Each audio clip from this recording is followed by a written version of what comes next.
Dela write, my MVVs, welcome. They say things went very bad to a point where elders who cannot speak where the Ooni of Ife is speaking. Some of them have the audacity to call Oloris fake wife. The reason is that none of the Ooni of Ife otherwise underwent the Itonishe or Oju-Ibo, a ritual, which is very, very important. Honestly, this embarrassment is getting out of hand. That is why our people say, even if the monkey wears agbada, its tail will still show.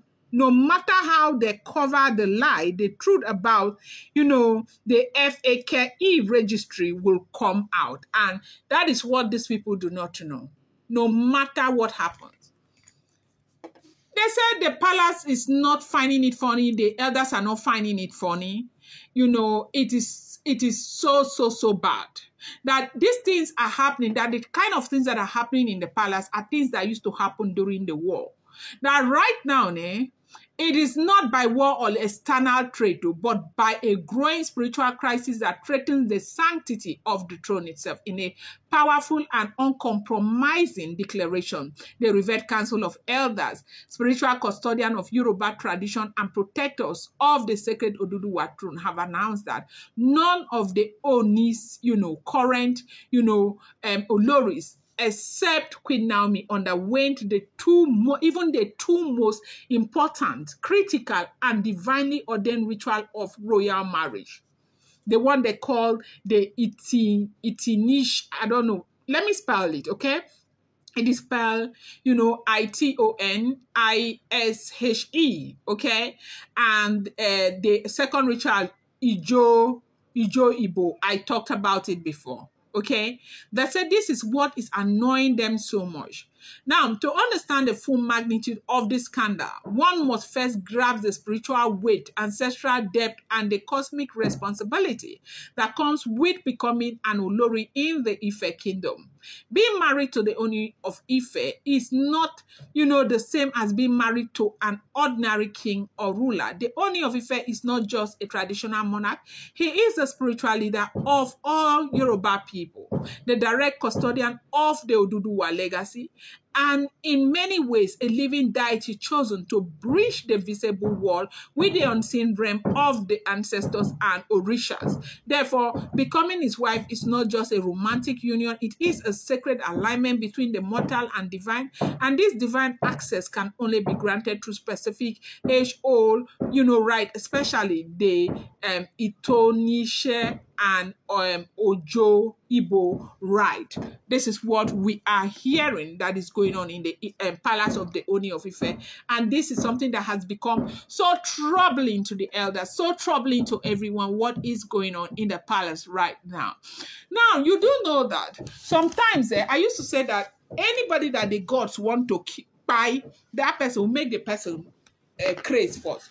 They got married about 2 years ago. They have been in the palace of the Ooni of Ife. Anybody don't come ask them, say, why you no finish ritual, abi you finish ritual?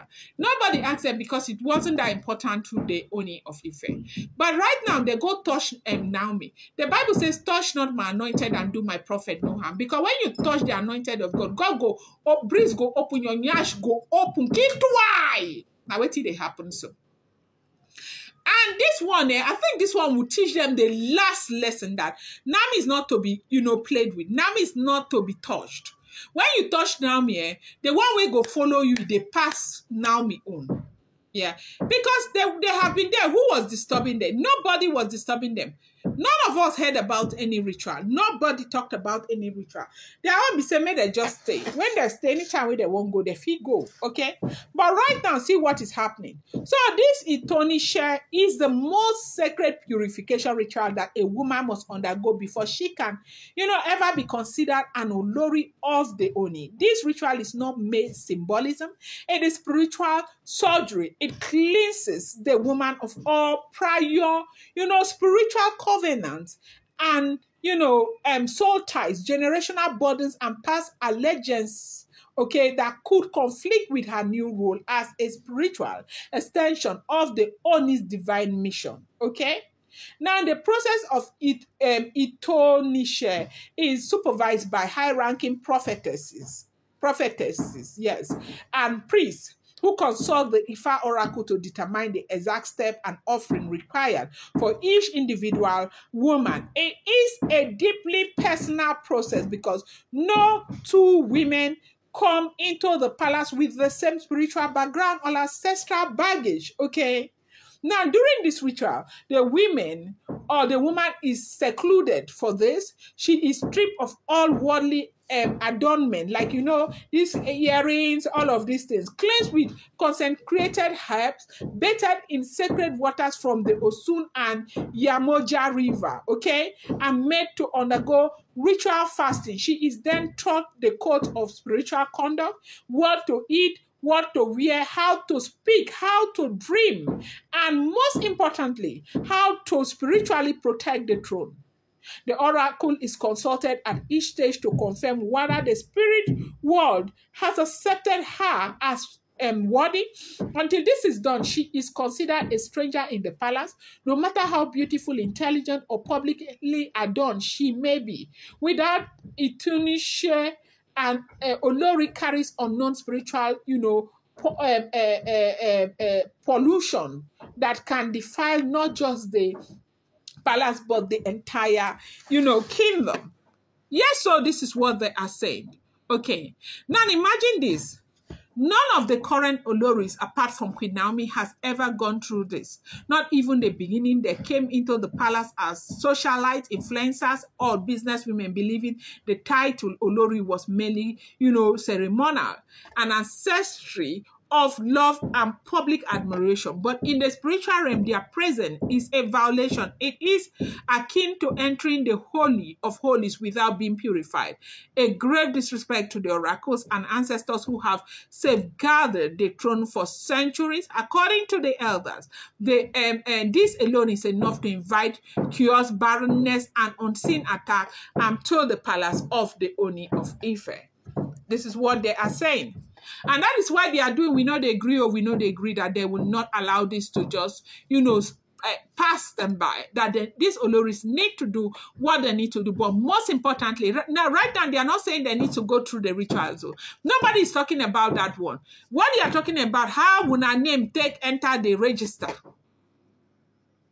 How will our name enter the register is what they are talking about right now. Now they say this is it Itonishe is very important, and they have the Oju-Ibo.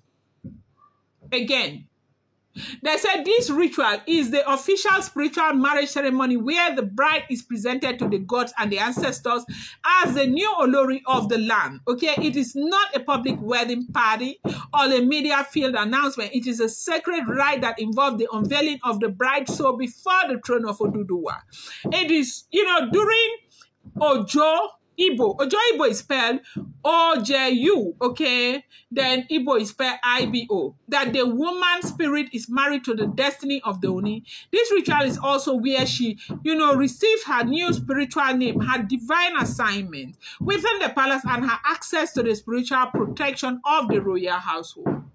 Oju-Ibo also include the final sealing of the marriage with the palace oracles. Without this, there is no spiritual marriage, only a worldly association. The Oju-Ibo ceremony is witnessed by the high priest, priestesses, and the spiritual guardian of Ile-Ife. And once it is done, the Olori is no longer an ordinary woman. She becomes a spiritual gatekeeper, intercessor, and representative of the feminine energy of the throne. She must then carry herself with the dignity, purity, and silence required of a woman who lives not only in the public eye, but under the scrutiny of the gods. Okay, this is what they are talking about. Some of the very important rituals that these women are supposed to have done before entering, their names would be entered into that book. Again, they say it has been confirmed by the elders that none of these Oloris underwent through this ritual. The thing is that even if you cannot do the 13, there are some very important ones they expect you to do, that they did not do all of this. And then they have the animal bombacity. to go and remove Olori Naomi's name and put their names. Can you imagine the audacity? That is what they are talking about. They said the wahala, it is not a small something that is going on in the palace. I'm going to bring you more updates. Do not forget that these are all alleged, rumored, unverified information making the rounds on social media and should not be seen as fact.